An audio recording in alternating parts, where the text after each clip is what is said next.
Welcome everyone to today's social system mapping OnRamp session for February 12th, 2024. Your hosts today are me, Christine Capra, co-founder of sumApp and Greater Than the Sum, and Kara Martiner, our tech support and producer at Greater Than the Sum. For today's agenda, I didn't edit the agenda. We're going to do chat intros in a moment. We're not going to do this piece of the intro to social system mapping in our theory of transformation because it's very dense and there's a lot to it, and we want to maximize our time on the map. So then after we do chat intros, Denise and Ben are going to share their map of the weaving lab, and then after they've shared the map, we will open it up to questions and answers from everyone who's here, especially prioritizing the questions of people who aren't familiar with social system mapping. I'd say about half of the people present have been to lots of these and are pretty familiar with social system mapping. And then there's about half of you who are new faces or people we don't see frequently. And we want to prioritize you because you're the ones who are probably have the most questions.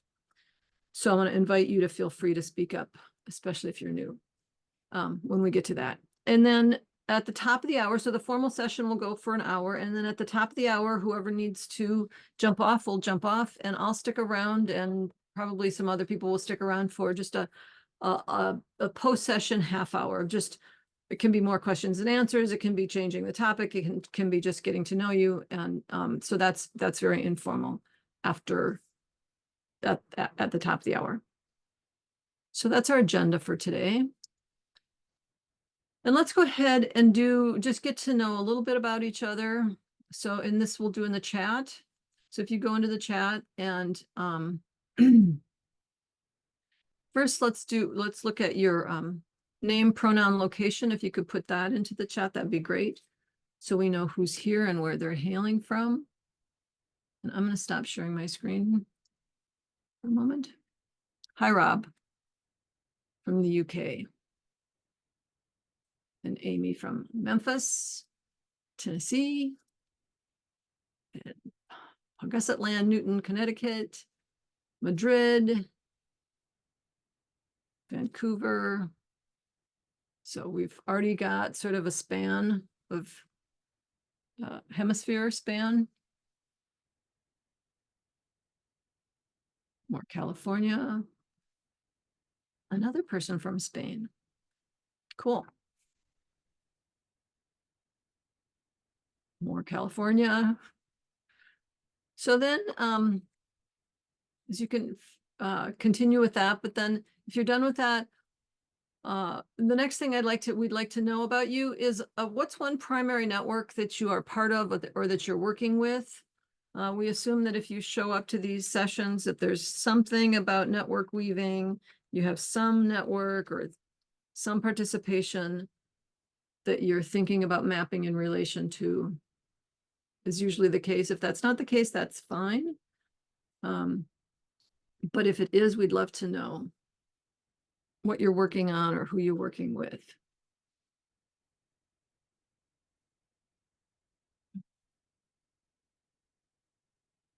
Anti-trafficking, relational coordination, creating funding ecosystems, org for change, conference, Emerald Edge Network for Indigenous and community-led conservation in the Pacific Northwest. All right, so we, as you can see, we have a range of focuses, a range of general issue areas that we're all representing, and that's great because I think there's a tool, social system mapping, that can support all of those and tries to support all of those different approaches. And then the last question is, what brings you here today? What do you, especially for the people who aren't, we don't see all the time, or if this is your first time, really love to know what your climate, what you're hoping to get out of our conversation today.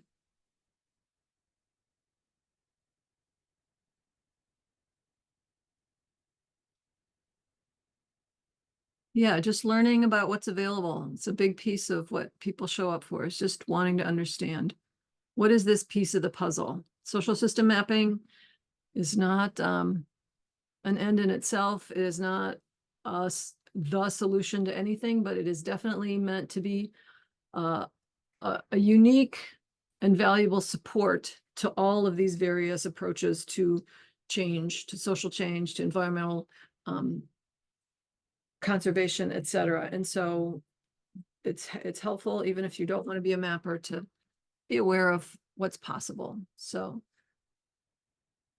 and all right, learn just general learning, general connecting, and love. Everyone is especially always excited to see each other's maps. So that's what this particular session is for, those of our members of our community who have been working on a map, to share it with both people who are learning what social system mapping is, as well as showing off to their colleagues a little bit of what they've been doing.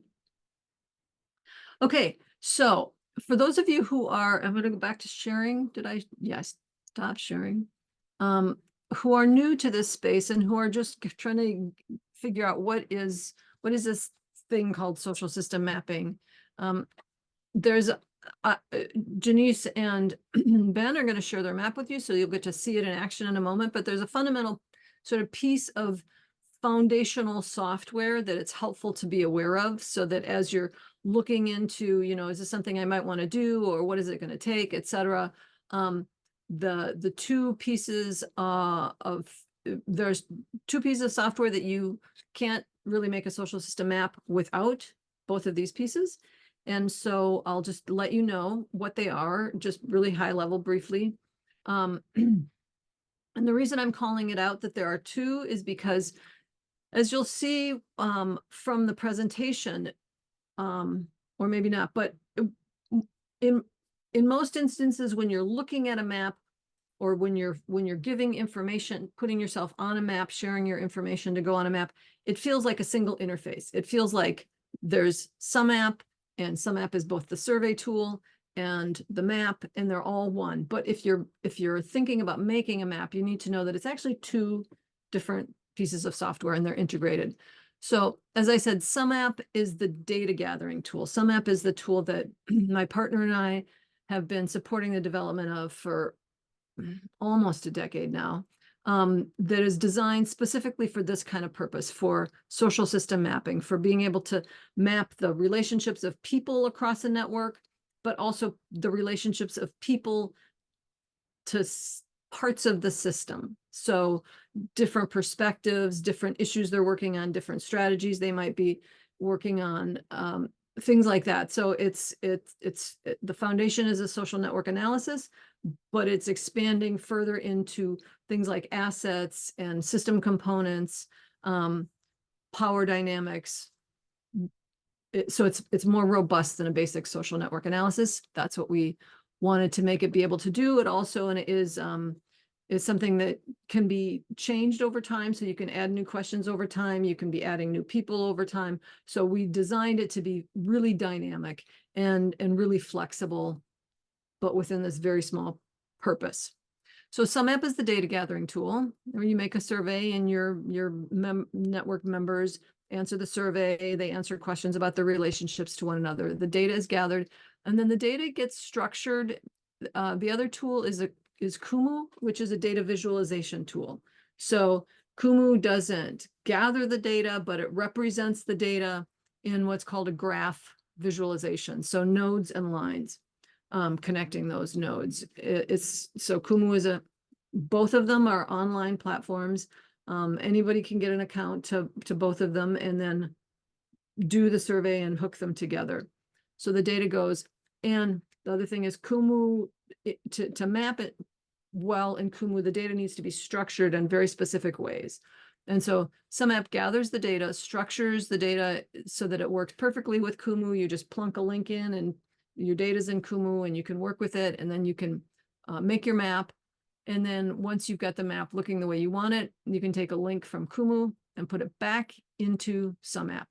So there's a map tab in sumApp where your members, they can just input their data here, and then they can go right to the map tab and see the map as it's getting updated in real time. So this little loop, usually takes a couple minutes, but could take up to 45 minutes depending on how wonky the internet is working on a given day, but it's pretty much real time.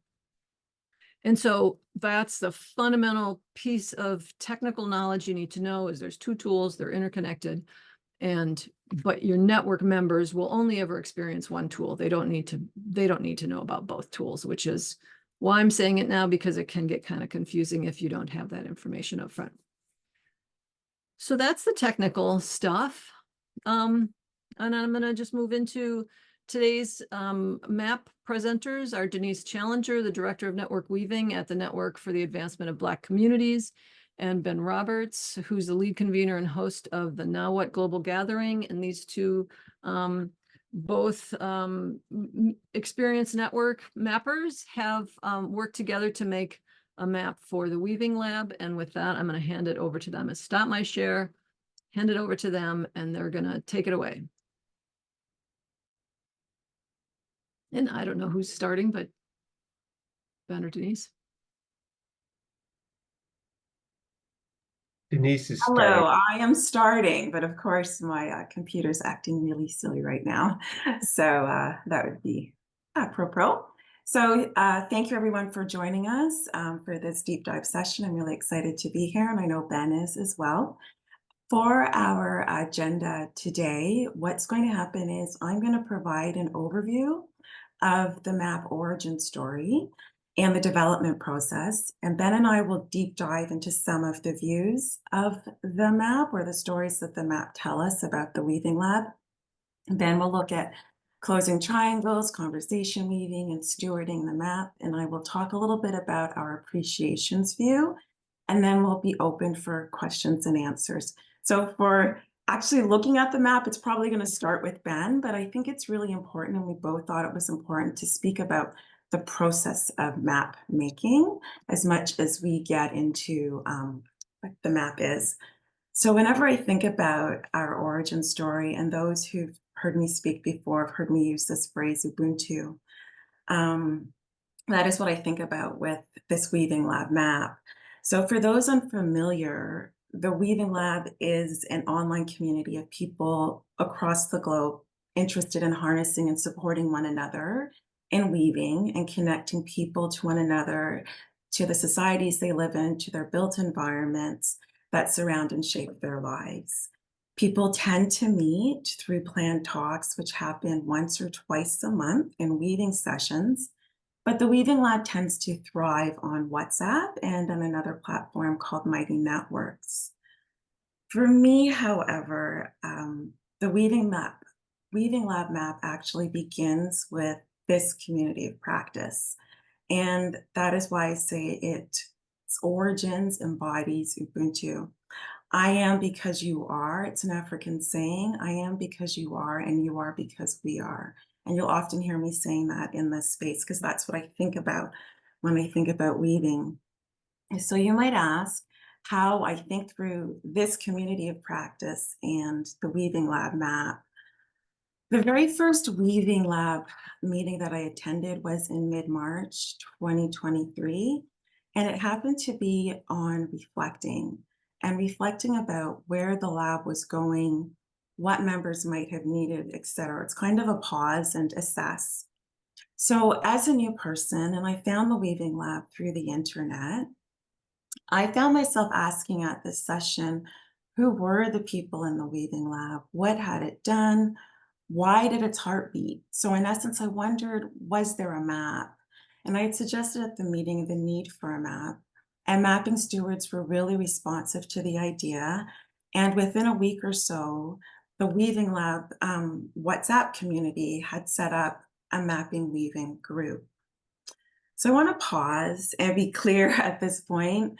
In a community of weavers, the idea of a map, of course, had been discussed before. And it turns out that Ben had been thinking about doing a more extensive map the year prior. But why I feel that this particular iteration of the map and this mapping journey is Ubuntu in practice is that it is truly from spending time with this community practice over the last year and attending all of the, well, not all, but most of the Monday sessions and learning about collaboration and sense making and witnessing the beauty and the potential of social systems mapping and what it could be from many of the familiar faces here. It is out of that experience that I actually garnered the courage and confidence to suggest that we need a map for the Weaving Lab. So I just wanted to begin by thanking you for holding this space. I realize we are a community of volunteers, and to remind you that your efforts are not in vain. It's been a beautiful space. It's been a beautiful moment. And like I said, it is out of you that I've been able to share my energy with Ben and the Weaving Lab community. So thank you. So onto the map. Where did we start? Well, Ben and I accepted the call from the Weaving Lab stewards in the summer of 2023 to be co-leads in this mapping process. And we continued the spirit of collaboration that exists in this community of practice.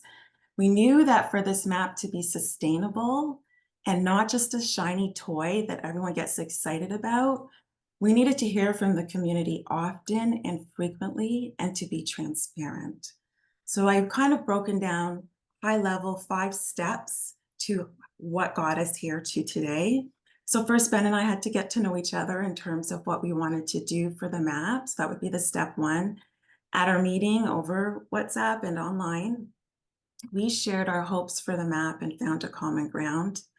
We decided that it would be great to send out an invitation to the Weaving Lab mapping community for them to consider a general question to help us decide what might be the calling question, I should say, to ask the wider community. So we settled on what is the unique role of the Weaving Lab and how might mapping contribute it? Just because we suggested a map doesn't mean we needed a map. So we started even from that place of humility. Are people really on board with the map? So out of that process, we actually then decided to, and this was Ben's suggestion, to implement conversation weaving as a methodology to engage the network. So we held a week-long series of conversations with 3 to 5 people to consider questions about the possibility of the map in the network. So what profile information would people find useful? What would be useful about the map beyond a directory? What drew people to the lab? And what possibilities did they see for evolving it in ways that would support their work? And we supplemented these online conversations and continued the conversation through the WhatsApp as well. So we took that information and developed the ideas that we heard out of these sessions. And I'd say at least 20 people were involved between the WhatsApp and the online communication or conversations. We developed some ideas about the mapping survey, and we used the Miro board to engage the Weaving Lab community. And we invited them to post responses to what we had thought of would be good survey sections. We invited them to add questions to the sections.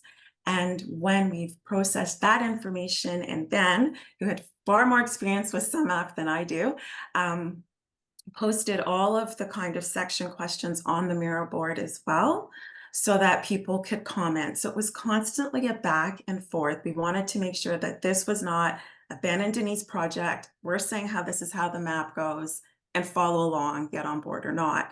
And I think this process was really helpful. So we settled based on the suggestions of others, and people shared things about taxonomy, and we can get more into it in the Q&A. I'm just trying to condense what we did. So it was a very fruitful discussion. And we came up with a map that we're going to show you that has 4 main uses that we see right now. And this is the first iteration. So we really wanted to keep it simple. We didn't want to go crazy. We wanted to make sure that there would be actual buy-in and use and to develop strategies to continue to sustain the map. So at the most basic level, as most maps are, we do see it as a directory. So that person who comes into the Weaving Lab new has a place to go to read up about people. It is a place for people to understand and offer their services as stewards of the Weaving Lab as well. And it is also a place where people can begin to close triangles and share appreciations, and we'll deep dive into what we mean about this. And it is a place where we can begin an experiment of conversation weaving, talking about really interesting topics in small groups at different times and in different languages. But like I said, Ben, we'll get into that when we move on. So this process started in earnest in mid-July, and I'd say by the first week of December, we had enough of a structure of a survey that we actually invited people through WhatsApp, through a personal YouTube video that Ben encouraged me to do. We invited people to participate and populate the map, and we invited them through emails. So once we had their information, we actually had a launch party with the Weaving Lab session, socializing the map to the group, breaking down its different views, a little bit about what we're going to show you. So that's kind of the context of how the map developed. And I'm going to pass it over to Ben to highlight some views, and then I'll come back and highlight some views with you, and then we'll go into the Q&A. Does that sound good, Ben? Sounds great. Okay. Yeah, I mean, I'll just add that I think it was so powerful when you came in as a new person to the network and said, you know, how do I find out who else is here? And that brought the mapping conversation back to life after it had, you know, started maybe a year before. But if you hadn't come in with that energy and the desire, you know, to collaborate to actually produce the map, it wouldn't have happened. And I didn't want to do it just by myself. I had, you know, and so I've loved working with you and the way that we brought in input from, you know, several circles of other people.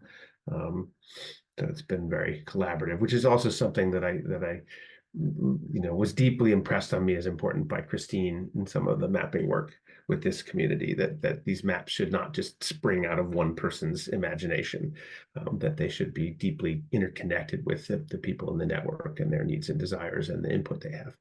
So with that, I'll do some screen sharing. I dropped the link to the map itself, which is a public map, and so people can access it without having access inside of sumApp. Although if you're, you know, if you've added your data to the map, you can view it on the sumApp interface too, which I'll show you. And then I also shared that Miro board that Denise mentioned, which we used for that collaborative design process, including at one point basically putting the whole set of surveys on there for people to look at and comment on. I was going to start a timer here. How are we doing for timing, by the way? Are we in any particular? We're flexible. We just want to make sure that people have a chance to ask questions, especially if they're like, I need to understand something before I can continue to absorb what's going on, like those clarification questions. But it's up to you two. Okay. So this is the sumApp interface, what I like to call a personal mapping dashboard. I don't know what our technical term is for these things. And you can see the map here, and this is where you can put your picture and a little tagline about yourself, a profile about yourself, and then this connections tab is where you can show connections to other people on the map, which is really, to my mind, you know, the core innovation that sumApp is offering, in addition to just kind of making this beautiful and tidy interface for everything. That connections data is very hard to collect from a group otherwise. And I'm just going to switch over to what the map looks like directly in Kumu. So this is the link that I dropped in the chat will take you right here. And another thing that I've learned in this community practice is this idea of starting with this very flat directory view rather than prioritizing, showing a tangle of relationships. And so we have a list of in the sidebar here, all the different views that I've prepared for public consumption on the map. And in some cases, it links to things like these are I think actually little videos about some of the different views. In some cases, several of them. There's a document that explains the map, and all those videos are in a YouTube playlist, including the one where Denise and I invite people onto the map. There's more information about how to use it here too. And then you have a set of filters, so you can look at who's interested in different types of weaving languages people want to weave in, current work roles, network organizing roles. And by the way, so one of the things that was interesting here is there's a lot of conversation about interoperability among maps, right? That these maps shouldn't just be silos where they're each their own separate database. And while we weren't ready to attempt to do that ourselves and don't have the technical skills, what we did at least do was adopt the taxonomy from a couple of other mapping initiatives connected to the Weaving Lab. So this one here, this taxonomy on work areas, comes from the work of a network called Living Cities Earth, and the current work roles and the network organizing roles. This is the taxonomy that's being used by the FIDO network for some mapping that they're doing. So at a certain point when those maps get developed, people can opt into being on those maps and will have data that can just directly translate over, because it'll perfectly match the taxonomies that those other groups are using. At least that's the notion. So I wanted to look at some of these views there. So that this is the directory view. The geo view shows people where they're located around the world, if they provided that data. We'll look at Weaving Lab stewardship. Denise is going to come back and look at appreciations in a minute. We'll look at closing triangles and conversation weaving. I'll just note that we also use that connection data for people to indicate who they're collaborating with in different ways. So that's a fairly standard use of the tool. I think the appreciations maybe is becoming somewhat more widely used. Closing triangles and conversation weaving may be things that are somewhat new, but this is closing triangles is actually a a very traditional network weaving process, basically of saying, I want to introduce you to somebody else who I think you would benefit from knowing. And what we wanted to do here, and we're just getting started with this map only launched in December. So we're still sort of introducing people to the map and what it can do. But we wanted to give people a way not only to make those invitations, but also for us to visualize how much action is being generated based on them. So the orange lines are people who are inviting other people to meet somebody. So here's Chuck saying to Marilyn, we're looking at this section here. He thinks Marilyn should talk to Wendy. He's going to put them in contact. He's going to email them. He's got a specific discussion that he wants to name. And so this is all in the connections tab that we see over here. You can find inside of the interface, you find the person who's on the map, you click on them, and you can share appreciations, closing triangle invitations, a report on the triangle being closed, and information about current collaborators. And if you just do, in all of these, the formatting's similar, that if you just do a checklist answer, it'll show up as a dashed line on the map. But if you put some text in there and a little bit more of a story, then you'll see a solid line. In this view, well, everybody's a solid line so far. The purple lines are some triangles that were closed. So I suggested to Maximo that he connect with Graham Boyd and his initiative Evolute 6. And here's Maximo reporting that he met with Stefan Fiedler, who works with Graham, and acknowledging that introduction and some of what happened. So we're starting to visualize some of this triangle closing taking place. The other thing to note on here is these little halo decorations. One of the questions in personal profiles is, what are the kinds of people you want to meet? Right here, in the case of, what are we looking at now? Anyway, the name isn't important in this moment, but this lets you see who's giving you some information. So I didn't know Maximo, for example, when I made the suggestion that he contact Graham and Evolute 6. But when I looked at Maximo's profile, I could see that there was some why that connection made sense. And this allows you to browse through the map and see who's giving us that data that can help you in your closing triangle invitation. Let's see. So let's talk about conversation weaving now, which is a term that I made up. So if you aren't familiar with it, that's why. Shift-Alt-O spreads all these things out, by the way, and it makes it a little easier to see things. So we ran a process, a collaborative ideation process, using another tool called CoDigital back in October, and asked Weaving Lab members, what's a conversation that you'd like to participate in or help to organize from January through March 2024. And we got, 40 different ideas. We took the top 10. One of them was sort of 2 different things. So we made it more like 11 things, 11 conversations. And then in people's profiles, they could say which conversations they were interested in. And then we mapped those conversations, and you can pick a single one, for example, and focus on it. and see who's interested in talking about how can weaving be truly radical? What do we need to do? What routes do we need to travel down to? And then how do we practice and integrate this into our weaving? So again, this was collectively sourced from the community. And then there was a ranking process that tool Code Digital employed. And so now we can see who's interested in this conversation, and not everybody who completed a profile said they wanted to be a part of this. So we're already filtering down to people who have an interest in being in dialogue, and then who have an interest in being in dialogue around this particular topic. And then we also asked about people's support roles. So you can see that there's some coding around each individual here. We identified 3 different roles. There's a general support role, that's the purple. There's a co-sensing or meaning-making role. So as these conversations happen, and the idea is that they're going to happen in lots of different instances. We're not going to expect all these people to show up on a single call, and these people might invite other people into the conversation too, but we're going to be harvesting across all of these, and there'll be some material generated that can be used for co-sensing and meaning making. So some people said they were interested in that. And then there's this role of the conversation weaver, which is a person who organizes one or more instances of a particular conversation.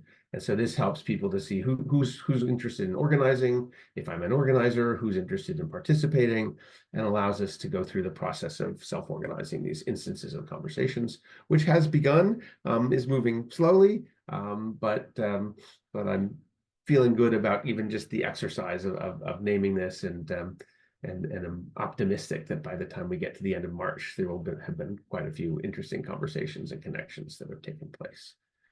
And I think with that, I'm just going to show this. This was another set of questions we asked were about different roles that people might want to play as stewards of the Weaving Lab, and as well as what their current roles were. So again, we're using those kind of flag decorations, they're called, to show who's got a current stewardship role.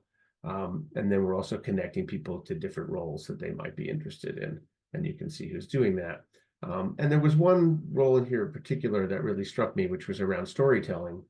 And so there were people saying that they wanted to share stories, and there were people saying they had stories to share. And this is not a function of the lab right now. So here's a view that I haven't listed over here yet, but just created to see what it looks like.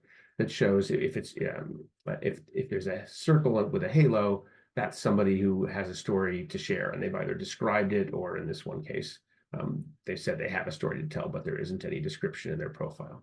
But if you click on Marilyn, for example, we can come down here and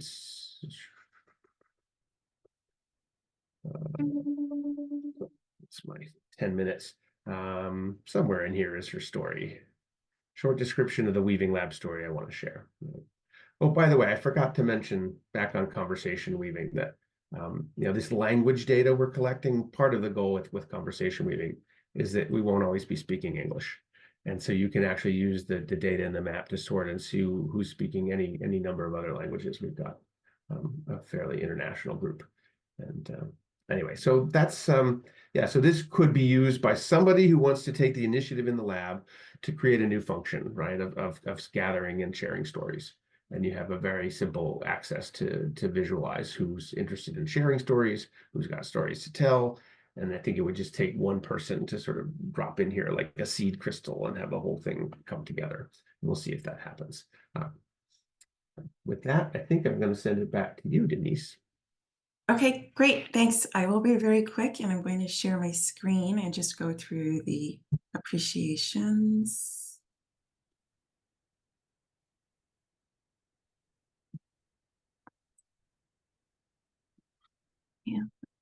Yeah. I hope everyone can see this. So this is the appreciations view that Ben was mentioning. Basically, all of these arrows are one of two things.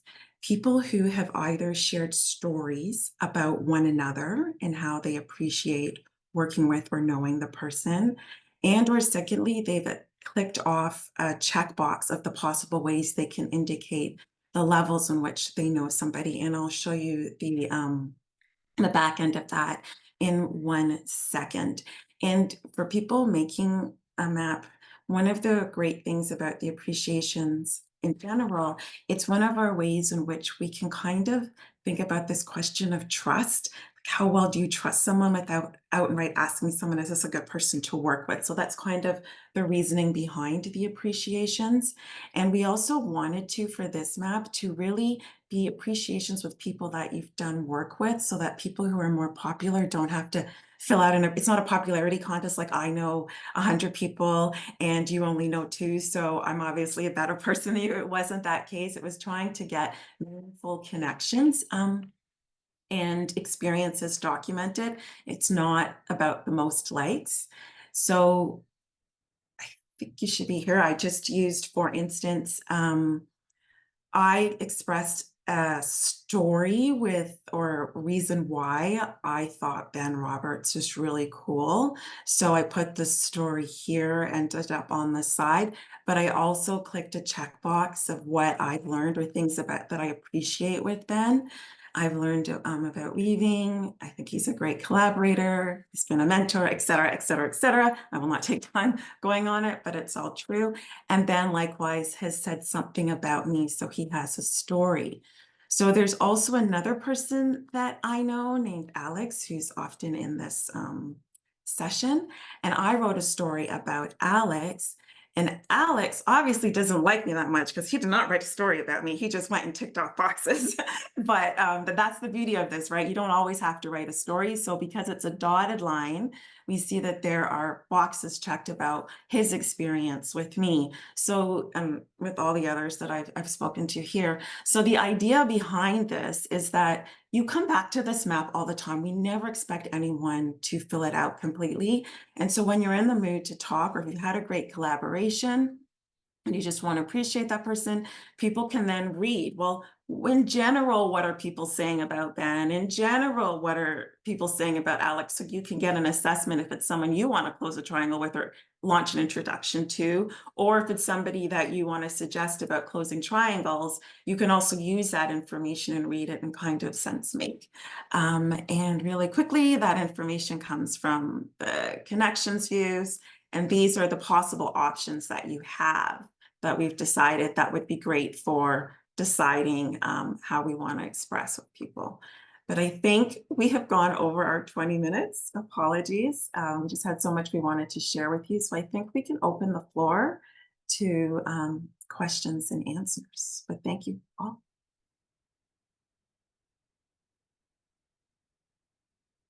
Thank you, both Ben and Denise. That was really great. I'm like, you did a lot of really cool things to all together. I've seen like little bits of each of them, but putting them all together into one map was really cool. So thanks for that. And there's already people I'm thinking of, like clients or people I'm just starting a potential map project with, that I'm thinking, oh, I have to send them that. This is just recording because I think they'll appreciate it. So let's yeah, do some questions and answers, and especially again, let's prioritize just some, if there are basic clarification questions from people who haven't done mapping, who want to understand a little bit more about, what's possible. And then so let's just start with that. And so I'd like to hear, for those of you who haven't been doing this for quite a while, what's coming, like what questions are you holding that would be really helpful for you to have an answer to?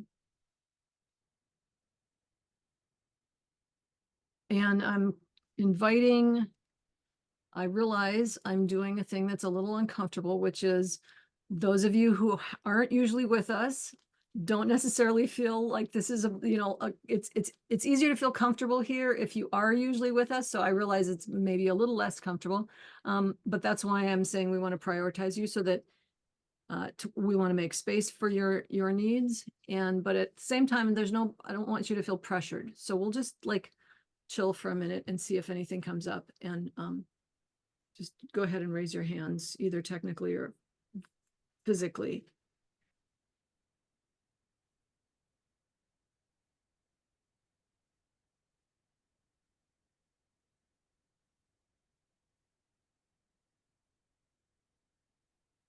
Okay. Maybe that's not the best way to do that. I'm practicing more ways. Oh, Pauline, thank you. Question. question. Thank you for sharing that. Very inspiring. Firstly, I just wanted to say thank you. I'm kind of curious about keeping up engagement and whether that happens naturally because people love it, or do you have to kind of nudge people to engage and keep it alive? I Do think you want to go, Ben? I think it's the latter. And the hope is, there are 1,200 people in the Weaving Lab, and I think 92 I checked just before this have at least put their names on the map, and most of them have put in a profile. So it's already, just sort of there as that basic directory function for some of us. But the thought was that if we got a core group and to use the map actively, and then they saw the value, that we would then go on to a 2.0 version and a broader engagement. And we keep on the monthly calls that are regularly held by the lab. Denise has been talking about the map, and so we're continuing to encourage people. I'm working hard on the conversation weaving side that is more about using the data in the map versus, you're not going to see things change on the map necessarily from that. So but this is a constant, question and challenge. Denise, you want to say more? Yeah, so I'd say we're approaching in two ways. And Pauline, that was my question or my concern, and that is from being a part of this community of practice. Immediately, I thought, how are we going to sustain the map? So there is sustaining it in the way that Ben's talking about, like, let's get together and talk about the conversation weaving that you said you want to engage in. But I'm also going to borrow practices from this community of practice. I'm not sure if you've attended our community building events every quarter. Well, you should, where we get people to come together to actually meet one another and actually develop a part of the map. But it was also part of this community of practice. How do we get people engaged with the map? And thinking about the network at the same time? How can they contribute to the network? So it's twofold. So I'm going to find the people that said they're interested in mapping weaving. It was one of our topics. Invite them to join me in thinking through different ways in which we can be creative. So a quarterly session is one way we can do that. I am committed to once a month introducing the map for 5 minutes at each Weaving Lab session. So that is one thing we're going to be doing. Ben also in another map had a really cool idea, some of the fun information that we took. And I think I should say that that was an element that fun and play came out of these conversations people wanted. So he was mentioning how in another map that he did, if we knew the music that people liked, we could kind of have a party where, hey, based on your music list, we're sending you this. So like just thinking about different ways in which we can get involved, but that has to be primary. And when you're thinking about your map, and it will die otherwise. So it's kind of built in that there needs to be work. And I should acknowledge in full disclosure, my position is as a network weaver. So for me to tell my boss I'm at this community of practice, it's not like a conflict of interest. It is enhancing my learning. And I understand some people, it's not, right? Like it's maybe a project they're doing off the side. So I have more time to spend in these spaces. But if you are developing it, that the sustainability and getting a lot of different ideas, because I think they're out there, it's just putting them into play. And I actually do think, and why we spent so much time though in that collaboration is having people help design the map is a really first step in getting people engaged and believing in the map. But it's not, you can't just stop there. We also deliberately didn't try to do all the things people said they would like to see in the map. So we have a whole list of things for a 2.0 version. And part of what we're testing is, are people going to say, oh, well, I really wish I could have this and this and this. And like, yeah, well, come join the team. We're going to do that. And another thing that happened as a result of our doing this is that the Weaving Lab is now doing a fundraising campaign. And we sort of catalyzed it. They'd been thinking about talking about it. We said, we wouldn't mind receiving, some kind of an honorarium or a stipend for doing this. We're going to do it anyway. But particularly for that 2.0 mapping iteration, it would be really nice if there was a bit of money on the table for that. And while we're at it, the thought was, well, there are other functions too that it might be worth raising money for. So there is now a crowdfunding campaign that launched about a month after the map did, and the map was key to that happening. Amazing, thank you. Other questions? Mariana? Hello, thank Hi. you. Fantastic map. I'm going to spend a lot of time with it. Do you envision, I really love the conversations view and how much that can create for your network practice and exchange. Do you see yourselves updating that view with new conversational needs or creating a whole new map for like is your 2.0 going to be like a totally new map and then you're going to see the difference between like what people were interested in 2024 versus 2027? Or is that a view that you are thinking of and can be updated? So absolutely, it can be updated. And with the new survey tools that were introduced by sumApp, we can actually hide the old questions too. So the thought is that this would be a quarterly cycle of conversations. We'd have a new list of conversations for the second quarter of this year. And so when you fill out your profile, you wouldn't see the old list, but that data would still be there. And we could still show, here was that old set of conversations. Here's the new set of conversations. So that's another way that we're hoping to create, ongoing cycles of engagement with the map. Thank you. Thanks for letting me in on that sumApp upgrade. Yeah, and Kumu is really good about letting you, create views that show just the data you want and not other data. So that's why you don't need to create a whole new map to create what might look like a new map to the user, because you've just created and added a different view with a different set of data. Thank you. Mm-hmm. And Willard has a question in the chat. Willard, do you want to say it out loud or would you like one of us to read it? No, I can say it. I'm on this call today because I'm into this kind of stuff, both relationship building and, as it turns out, technology. Because I'm thinking about some of the people that I'll be working with, and wondering what your experience has been with people. Even now I'm thinking about, oh yeah, I need to look at some Kumu YouTube videos to get my skills up. But what your experience has been with users in terms of, one, their response to the technology curve for being able to participate, and two, actually feeling that this is a benefit, that the map is actually a benefit to their work rather than a feature that we're kind of offering. I'll stop there.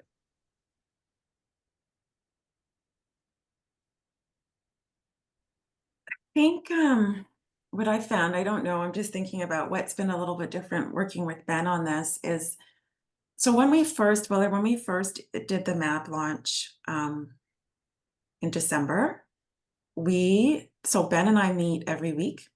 We opened up that week, our hourly meeting, now it could be a situation of time, etc., to people coming in if they needed assistance with wanting to map. So we kind of left an open office hours, open sandbox, open playing. We didn't make a big announcement about it, but at that time we did. What I have found, which I think either people in the Weaving Lab are very comfortable with technology, but Ben put in a lot of videos and YouTube clips of how to actually get onto the map, how you can use the views. So maybe that terms of needing technical assistance is because it's already there for people. There might be less need for people to say that they don't understand something or they can't get on. So I haven't necessarily experienced that, but that is something I'm going to borrow for another map that I'm working on, is to make as much information available as possible. And then when I also think just having open spaces all the time, like if it's every month, just so that people can come in and play with them and let them know it's okay, you don't have to be tech savvy, that could work. With the team that I'm working on at NAPSI, not everybody's into the technology, and so I've just been kind of easing in that way, but I'm sure Ben, he's had more experience with maps, could have more to add to that. But I would just tell people it's not hard, it's really, really easy, and to show them and offer space for them. Yeah, I've made a regular practice of creating these little videos to guide people through things and demonstrate stuff, because you're right. Well, there's a learning curve here, and it's not for everybody. It doesn't work particularly well on a phone. You can look at a Kumu map on a phone and do some basic things, but other things are not great. So I think, when you're creating these tools for a network, you're imagining that there's going to be a subset of people who are really going to use them, and that the benefits of the tool can flow out through those people, rather than expecting that everybody's going to use certainly every function. On the other hand, just the simple directory function, really easy, right? You just go to that view in the search bar, you put in the person's name, and boom, there's their profile in that sidebar. We didn't show you go through all the profile questions, but there's a lot of really good information about these people. And one of the things I find, just the idea that we should encourage people in networks to just browse through and look at the data people are providing, because people tell you amazing stuff, and it's different from what they put on, LinkedIn, for example, because they have this special context, and you're asking them all kinds of interesting questions, including like those fun and goofy ones that we put on the at the end. Like, if you were a food dish, what would you be? It's been very interesting. So yeah, and the relational piece that you name, I mean, these can be, to me, they're very rich relational spaces, and but we're still trying to figure out, how to invite people to really engage and play in them.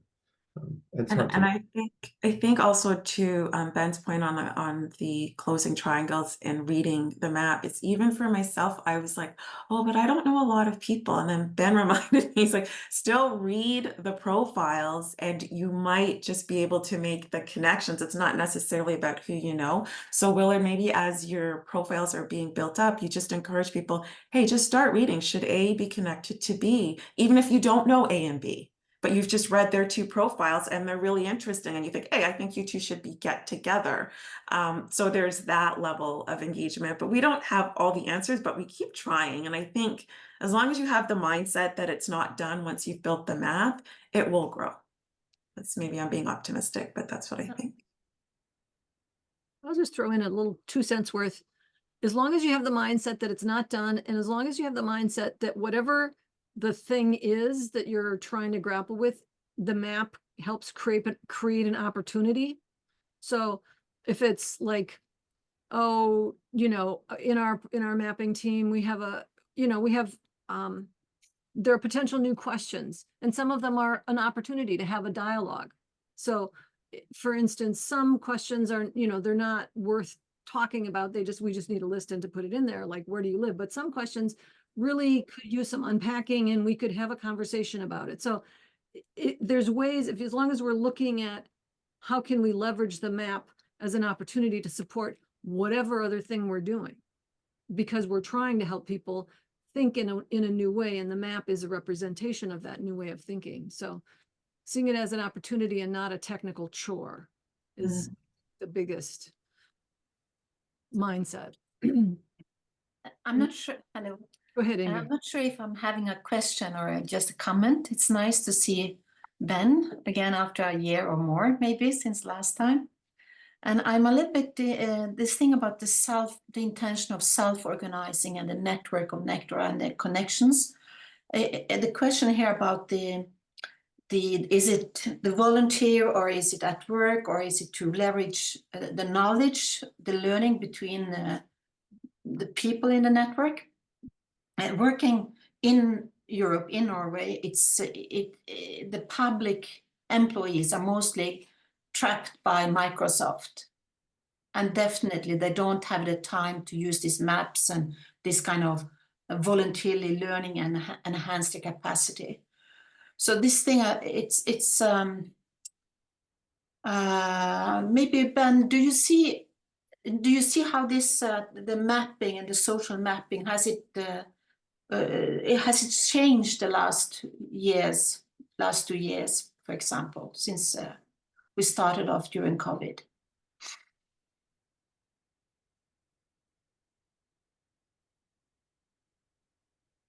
Ben, you're muted if looks like you're talking.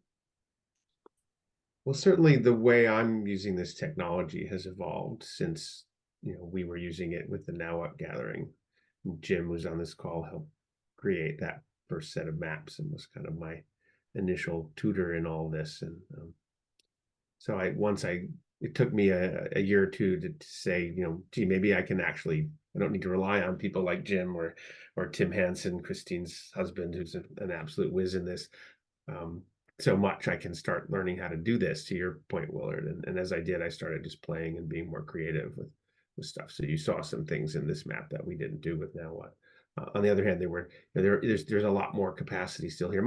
My general sense, Ingrametta, is that whether it's this set of tools or any number of other things out there, we are using 1/1000th the capacities we have now. We're just starting to figure out how to work in this new networked, hybrid, collaborative, super interconnected world that we've created for ourselves. So there's just lots of potential and lots of room for groups to get there. And it takes a certain amount of commitment, especially given that part of what that world does for us is it spreads and scatters our attention across so many different things. So I don't know if that answers your question or not. And I'm gonna pause this here because I value our closing ritual where we can give each other our blessings. So if you want to stick around and keep talking, please feel free to do so. But right now what we're going to do is we're going to do what I just referred to, our closing ritual, which means it's very simple. We're just all going to unmute ourselves. Who wants to do this? You don't have to, obviously, but unmute. I'm just going to count down 3, 2, 1. And when I get to 1, we're just going to all give each other our blessings for the day, our well wishes, and then jump off if you need to and stick around if you want to. So we're all ready to unmute. Then 3, 2, 1. Thank you all so much. Great day for Thank everyone. Good to see you all. Nice to be with you. Thank Have a you. Nice wonderful to week. be here. Thank you. Blessings.